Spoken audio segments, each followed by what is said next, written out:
Hola, bienvenidos y bienvenidas una semana más a Ciclismo Evolutivo, el podcast donde unimos práctica, ciencia y experiencia para hablar sobre entrenamiento, nutrición, psicología y todo aquello que tenga que ver con el rendimiento en ciclismo. Esta semana, o mejor dicho, este curso académico, vamos a probar un formato nuevo. En él os voy a tratar de explicar y desgranar aquellos artículos científicos que están cambiando los paradigmas actuales en las ciencias del deporte. Voy a ir cogiendo de vez en cuando aquellos artículos que considero que tienen la máxima calidad y la máxima importancia y tratar de hacerlos digeribles y entendibles para todos. Y para empezar este formato, quiero hacerlo con un artículo que no es realmente conocido, pero creo que cambiará la forma en la que veamos la tendencia de la percepción de esfuerzo. Este artículo está realizado por el Grupo de Investigación en Sistemas Complejos del INEF de Cataluña. Su autor es Daniel Aragonés y como coautores tiene a Natalia Balaguer, a la cual entrevistamos en el podcast, Robert Hrosky y Rafael Pol. El artículo se llama Las fluctuaciones dinámicas de la percepción de esfuerzo en un ejercicio a potencia constante y se publicó en 2013 en la revista Physiology of Sport and Exercise. Como introducción a este estudio, debemos decir que muchos estudios previos encontraban una relación lineal entre el aumento de la percepción de esfuerzo y el tiempo hasta el agotamiento, siendo esta percepción de esfuerzo máxima cuando llegábamos al agotamiento. Y es que esto realmente es algo que damos por hecho. Sin embargo, también hay algunas voces, ¿no?, o algunas experiencias prácticas que nos dicen que la percepción de esfuerzo va variando incluso aunque mantengamos el ritmo.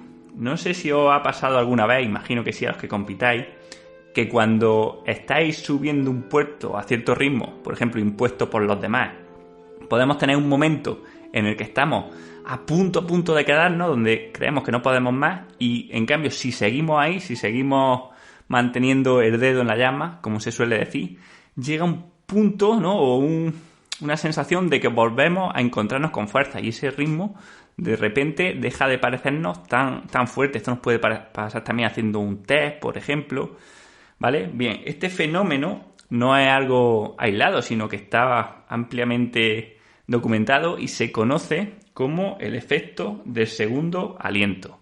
Y es que a una misma intensidad, de repente, disminuye nuestra percepción de esfuerzo e incluso disminuye la hiperventilación, la cantidad de respiraciones que hacemos por minuto.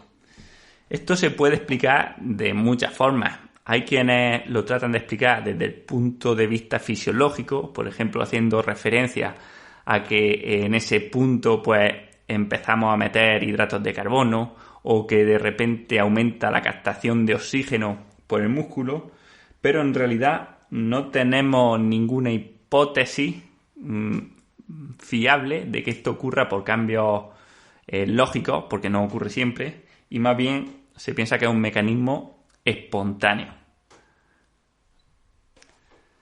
Típicamente, la percepción de esfuerzo se ha medido con escalas. La escala de Borg va desde el número 6 al número 20 y trata de relacionar la percepción de esfuerzo con la frecuencia cardíaca, aunque también tenemos una escala de Borg modificada que va desde el 1 a 10.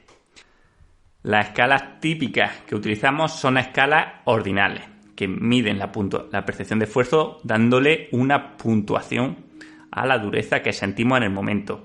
Sin embargo, también podríamos utilizar escalas ordinales, donde simplemente diríamos si nuestra percepción de esfuerzo es más alta que nunca o mayor o menor que la percepción de esfuerzo anterior, y las cuales, como veremos en el estudio, pueden ser totalmente válidas. Es curioso que todos los indicadores de carga interna fluctúan a lo largo del tiempo, incluso aunque mantengamos la carga externa constante. O sea, a un ritmo estable, la frecuencia cardíaca siempre va variando. Incluso aunque fuésemos a 100 vatios, en un momento podemos ir a 90 pulsaciones, al poco vamos a 93 y luego a 88, pero siempre va variando. En reposo igual, si os ponéis el pulsómetro en reposo veréis que vuestra frecuencia cardíaca nunca está estable. Y es que si medís el pulso en reposo vais a ver que hay tanto diferencias en el número de latidos que ocurren en un minuto, lo que mediría la frecuencia cardíaca, como diferencias en, y permítanme la redundancia, entre las diferencias de tiempo que se dan entre diferentes latidos, lo cual es la variabilidad de la frecuencia cardíaca. Pero es que si tuviésemos la oportunidad de medir o de analizar los gases que consume y que expulsa un deportista, veríamos que el consumo de oxígeno, también a carga baja o en reposo, tampoco es estable, sino que va variando dentro de ciertos límites. Seguramente tampoco sea estable la producción y la eliminación del lactato o el lactato que medimos en sangre. Lo que ocurre es que aquí, como decía antes, lo que importa es la escala con la que la medimos, porque es esta frecuencia o esta regla la que determina el resultado final, ¿vale? Por poneros un ejemplo, ¿cuánto mide la costa cantábrica? Bueno, pues ¿cuánto mide la costa cantábrica? Es algo que todavía no conocemos. ¿Por qué? Porque depende de la regla con la que la midamos en el mapa. Si la medimos con una regla que sea grande, pues podemos detectar que sean, imaginaros, 600 kilómetros. Pero si cogemos reglas más chicas y nos vamos metiendo dentro de todos los cabos, los golfos, en fin, vamos midiendo de verdad todas las irregularidades que tiene, vamos a ver que esta distancia iría aumentando pues de forma exponencial. Cuanto más pequeña fuese la regla con la que vamos midiendo la costa, más larga sería la distancia que encontramos de ella. Muchos indicadores nos pueden parecer estables porque no los medimos en la escala temporal adecuada. Por ejemplo, las montañas nos pueden parecer inamovibles o estáticas porque las vemos en escalas temporales de vida humana. Y en cambio, si por ejemplo midiésemos la frecuencia cardíaca cada 3 minutos solamente, nos podría dar la impresión de que su comportamiento es bastante estático. Bien, pues este grupo se plantea si lo mismo puede estar ocurriendo con la percepción de esfuerzo. Y si midiéndola cada 15 segundos en vez de cada 1, 2 o 3 minutos, que es lo común, tiene una tendencia que fluctúe a lo largo del tiempo en el mismo ritmo. Este estudio se divide en 3 experimentos. En el primero, que es un estudio piloto, se pone a 2 grupos de 9 deportistas a pedalear hasta el agotamiento en una bici estática a un ritmo constante. Dentro de los 2 grupos, a un grupo se le pide que reporte la percepción de esfuerzo en la escala normal de Borg, la de 6 a 20, y a otro grupo se le pone la escala modificada de 1 a 10. El calentamiento, que será el mismo en los 3 experimentos, consiste en ir aumentando 15 vatios cada minuto hasta que los deportistas lleguen a una percepción de esfuerzo de 6 sobre 10 en la escala modificada o de 15 sobre 20 en la escala Borg. Este ritmo, en el que finaliza el calentamiento, es el ritmo que se mantendrá estable por el resto del test. Bien, como descubrimiento, encuentran que el 66% de los deportistas que utilizan la escala de 6 a 20 y el 33% de los deportistas que utilizan la escala de 1 a 10 varían a lo largo del test entre valores altos y más bajos de percepción de esfuerzo usando la medida cada 15 segundos, ¿vale? O sea que esta cantidad de deportistas en un momento dado determinan que su percepción de esfuerzo es más baja que la percepción de esfuerzo que sintieron previamente, pese a lo que pensábamos de que la percepción de esfuerzo podía ir nada más que aumentando a lo largo del test. Esta diferencia entre grupos entre el 66% y el 33% hace que los investigadores planteen utilizar los cambios ordinales para los próximos experimentos. O sea, determinar solamente si la percepción de esfuerzo que sentimos es mayor, igual o menor que la que dimos en los últimos 15 segundos, ya que encuentran que en la escala con más números, ¿vale? En la escala con más puntos, que es la de 6 a 20, hay el doble de personas que describen modificaciones de su percepción de esfuerzo que la que hay en la escala de 1 a 10. Por lo que vemos que una escala mucho más sensible, una escala con muchos más valores, da lugar a que podamos apreciar estos cambios en la percepción de esfuerzo que no encontrábamos con una escala más grande. ¿Vale? Esto tiene todo el sentido del mundo. Si midiésemos a las personas con una escala que solo mide metros, encontraríamos que la gran mayoría de la población mide 2 metros. ¿Veis? La forma en que medimos algo determina los resultados que luego encontraremos. Y tras este estudio piloto llegamos al primer experimento, donde dividimos a una muestra de 20 deportistas en 2 grupos de 10. A uno se les realiza un esfuerzo de 30 minutos a un ritmo estable y submáximo, y a otro grupo un esfuerzo de 1 hora también a un ritmo estable y submáximo, o sea, que no les lleva al agotamiento. A los ciclistas se les insta a, tras completar el calentamiento, decir cualquier cambio en su percepción de esfuerzo sin expresar la magnitud, solamente con los pulgares, o sea, pulgar hacia arriba, decir que aumenta la percepción de esfuerzo, pulgar hacia abajo, decir que disminuye la percepción de esfuerzo, y estable es no hacer nada. Lo que se quería ver con este estudio es si el número de cambios o de fluctuaciones en la percepción de esfuerzo era diferente en la primera, en la segunda o en la última parte del test. Para ello se dividieron los test en 5 partes, ¿vale? Por ejemplo, del minuto 1 al 12, del 12 al 24, 24 al 36, 36 a 48 y 48 a 1 hora, ¿vale? En el grupo de 1 hora. Y se vieron cuántos cambios había habido en cada percentil, ¿vale? O en cada cuadrante.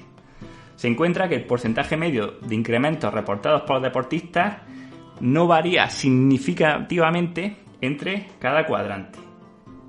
Con estos resultados podríamos pensar que la dinámica de fluctuaciones de la percepción de esfuerzo es similar tanto al principio como al final de la actividad, pero falta una cosa que será la que los investigadores añadan en el segundo experimento, y es la extenuación o la alta intensidad.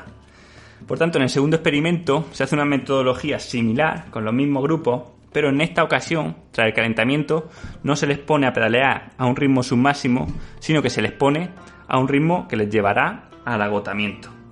Se utiliza exactamente el mismo protocolo que en el estudio piloto. Entonces se expone a los deportistas tiempo límite, o sea, a pedalear hasta que aguanten a la intensidad a la que hicieron o a la que terminaron, mejor dicho, el calentamiento, que de media es 202 vatios y una duración total de unos 10 minutos en el test. Lo que se encuentra en este experimento es que la cantidad de incrementos y cambios de la percepción de esfuerzo es muy alta en la primera parte del test, pero cerca del punto de agotamiento, cerca del punto de ruptura, la variación es insignificante. O sea, en la primera parte del test sí que se ve que los deportistas tienen momentos donde sienten que su percepción de esfuerzo disminuye respecto a la percepción de esfuerzo que tenían 15 segundos antes, pero ya conforme se van acercando a la extenuación o al máximo esfuerzo, siempre aumenta o se mantiene estable. Bien, y después de todo este trabajo experimental, muchos diréis, bueno, ¿y esto en qué me sirve, no? ¿O qué aplicación le podemos sacar? ¿Por qué este artículo es importante? Bueno, pues por lo que no se ve tan a simple vista, ¿no? O las repercusiones que puede tener esto en nuestro entendimiento del organismo como sistema complejo autoorganizado que ahora veremos. Bien, vamos a ir primero con la discusión que hacen los autores, ¿vale? O las conclusiones, si queremos verlo así, del estudio. Y es que una de las conclusiones que se sacan es que, lógicamente, esto lo hemos visto, que a más número de puntos en la escala con la que midamos la percepción de esfuerzo y mayor frecuencia en el muestreo de esta percepción, mayor número de variaciones observaremos.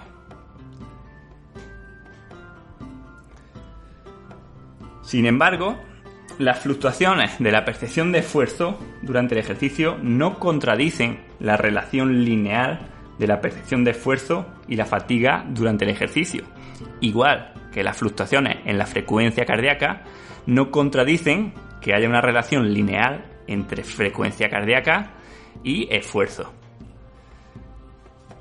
Para mí lo más interesante viene a continuación, y es que dicen: la dinámica fluctuacional de la percepción de esfuerzo cambia a una dinámica rígida cuando se acerca al punto de extenuación.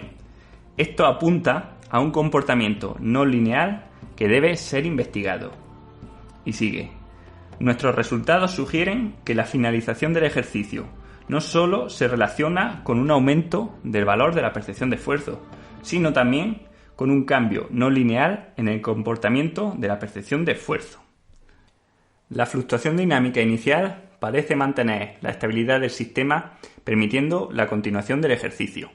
En contraste, el cambio a una dinámica de no fluctuación puede producir el efecto contrario. Por ejemplo, la inestabilidad del sistema, lo cual está conectado con una visión no lineal de la finalización del ejercicio. Específicamente, cuando la percepción de esfuerzo fluctúa, el sistema se estabiliza y se desestabiliza bajo constreñimientos cambiantes. Esto significa que nuevas sinergias, no solo sinergias motoras, sino también psicobiológicas, están siendo continuamente creadas para permitir la continuación de la tarea.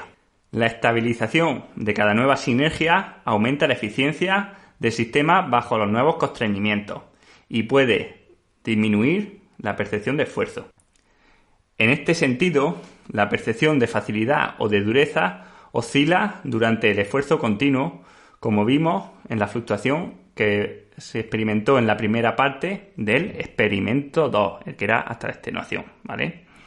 Sin embargo, en la segunda fase, o sea, al punto que nos acercamos a la terminación del ejercicio y ligeramente antes de ese evento, solo registramos continuos incrementos en la percepción de esfuerzo. Este incremento monótono significa que el sistema es incapaz de formar nuevas sinergias que podrían estabilizar la percepción de esfuerzo. Conforme vamos acumulando trabajo y fatiga, los grados de libertad del sistema van disminuyendo y el sistema se va haciendo más rígido hasta colapsar. Se han encontrado cambios similares en las fluctuaciones cerca del estado de extenuación en otras variables fisiológicas, como por ejemplo la frecuencia cardíaca. También tenemos muchos artículos que nos revelan cómo, conforme nos acercamos al punto de extenuación, se alternan el deseo de parar y la motivación para continuar con la actividad, hasta que al final un estado prevalece. Bien, pues una vez expuesto este artículo, también con mis valoraciones, quiero añadir una opinión final de cada uno de ellos, viendo qué problemas tienen y qué aplicaciones y conclusiones podemos sacar de ellos.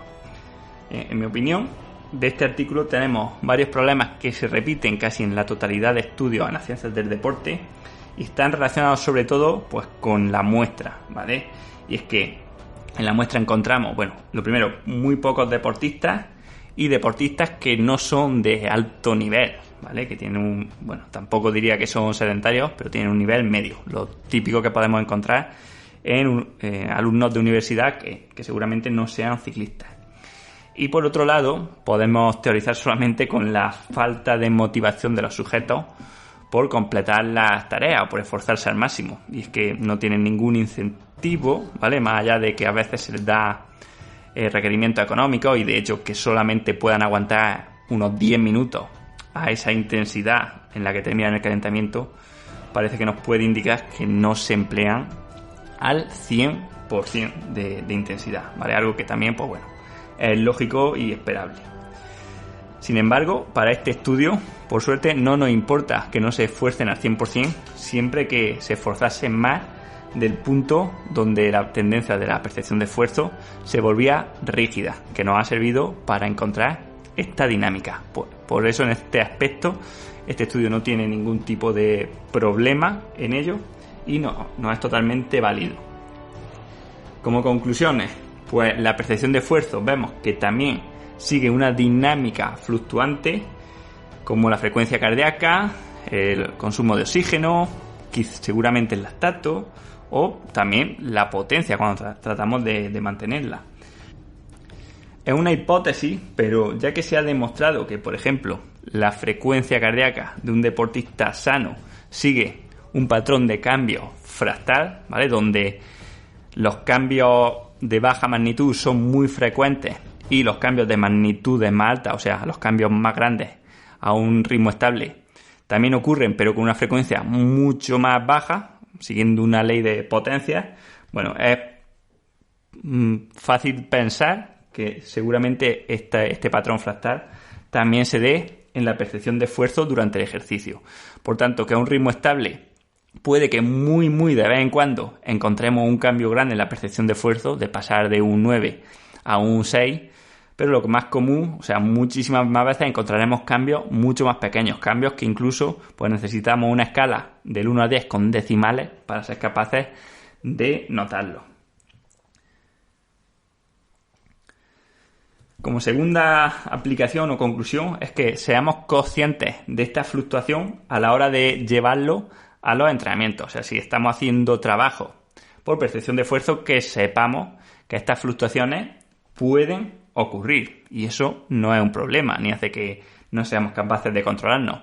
Como digo, normalmente estas fluctuaciones van a ser bajas y a intensidades muy altas van a ser casi inexistentes. Pero que esto puede ocurrir, ¿vale? En especial que tengamos en cuenta para nuestras competiciones este efecto o esta sensación de segundo aliento, porque ocurre mucho más a menudo de lo que pensamos. O sea, que estamos a un ritmo que de verdad pensamos que nos vamos a quedar, que somos incapaces de mantenerlo, y si seguimos ahí aguantando, llega un punto donde volvemos a encontrarnos un poco mejor, ¿vale? Lógicamente es algo temporal, que no va a ser para siempre, pero que muchas veces nos rendimos a la primera de cambio cuando deberíamos intentar aguantar ahí, porque en ocasiones las sensaciones mejoran, ¿vale? Y de esto hay mucha evidencia, tanto práctica como incluso lo vais a ver en la prensa, por ejemplo, en entrevistas a deportistas de alto nivel, a ciclistas, etcétera.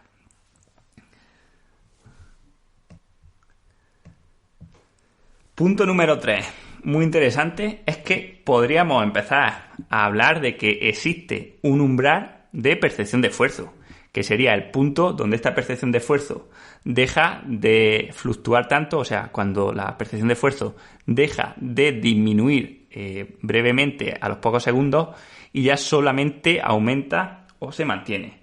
Ya que ahora tenemos tantísimos umbrales y cada vez más, ¿no? Tenemos umbral de potencia, umbral ventilatorio, umbral de lactato, umbral de saturación de hemoglobina y ahora los umbrales de variabilidad de la frecuencia cardíaca. También podemos entrar a valorar este umbral de percepción de esfuerzo. Este umbral, que sería igual de válido o incluso más que algunos de los anteriores, tiene la facilidad de que uno mismo podría medírselo simplemente siendo realista con su percepción de esfuerzo en un esfuerzo incremental con escalones lo suficientemente largos. Sin embargo, también tiene el problema de que, como el resto, va a variar día a día y en función de la fatiga acumulada.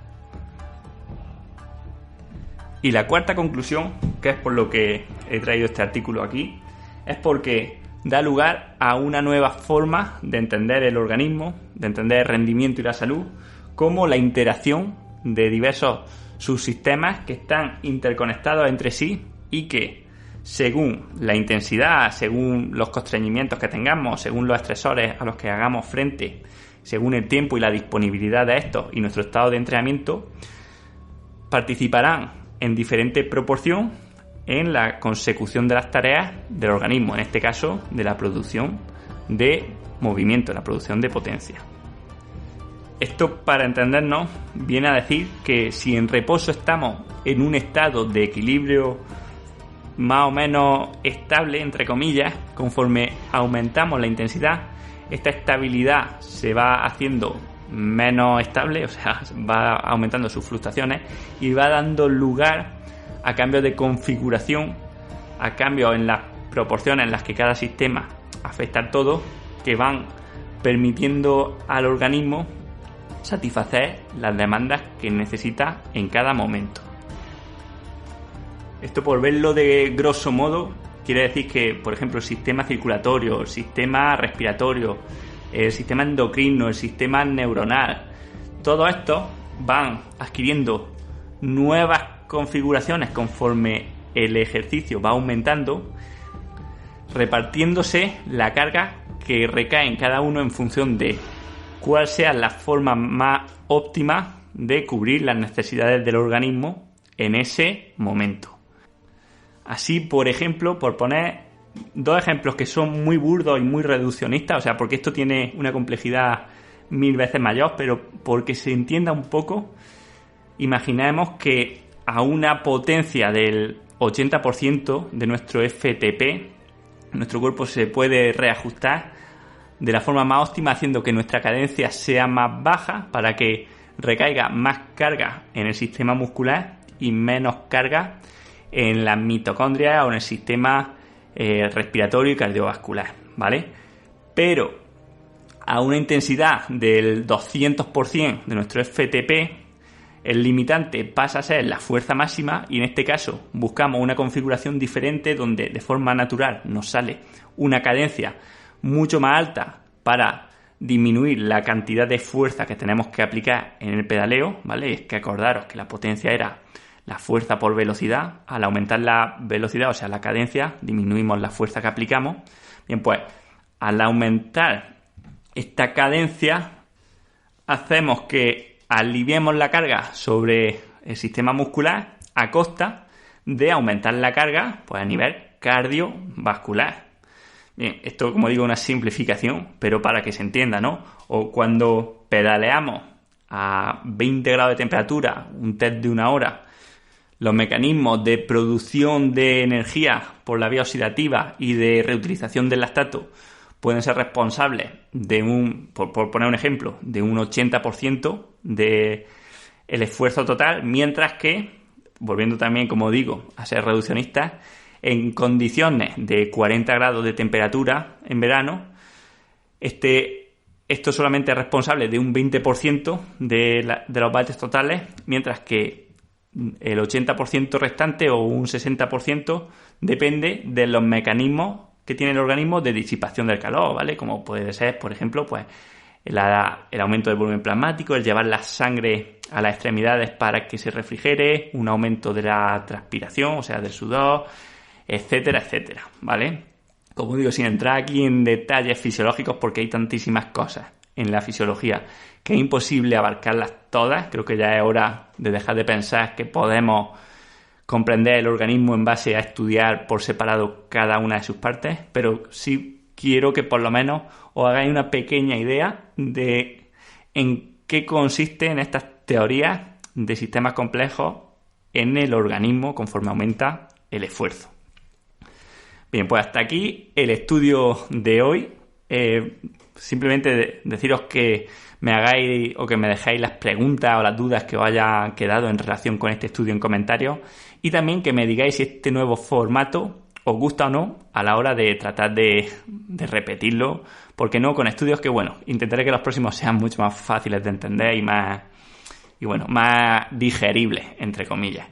También deciros que si queréis aprender mucho más sobre entrenamiento, pues tenemos los cursos, las formaciones en ciclismoevolutivo.com, donde tenemos formaciones para todo lo que necesites a la hora de dominar tu entrenamiento. Tenemos de periodización del entrenamiento, tenemos de diseño de intervalos, de fundamentos del entrenamiento, de claves de entrenamiento de alto nivel, de Gordon Cheetah, de VKO5 o de percepción de esfuerzo y entrenamiento de fuerza, entre todas ellas. Como ya os digo, los cursos valen menos que una caja de geles, pero el efecto que van a tener en vosotros va a ser eterno. Por tanto, creo que es una de esas inversiones que se agradecen para siempre. Y sin más, termina aquí el episodio. Deciros que yo soy Manu Sola Arjona y esto ha sido Ciclismo Evolutivo. Nos escuchamos la semana que viene.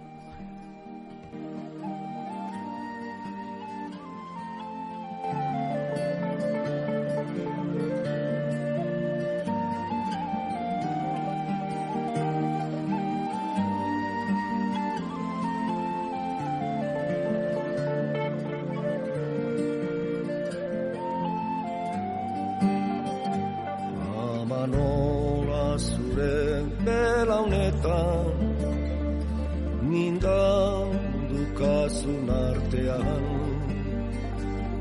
Utz nezazu zure bularrean Buruan pausan dezadan Ene bihotzak zer sendiduen Nahi baiteran zuterran Zure ezpain sakratuetari Ikasi nuen mintzaina Ene deia modiuaren Bide zinuen entzun Eta gero zen erdian Mundurat eman ninduzu Biziaren grazian lehenik Gero hogin bertze maitasun Berantzian kinduta maitea Zendako beman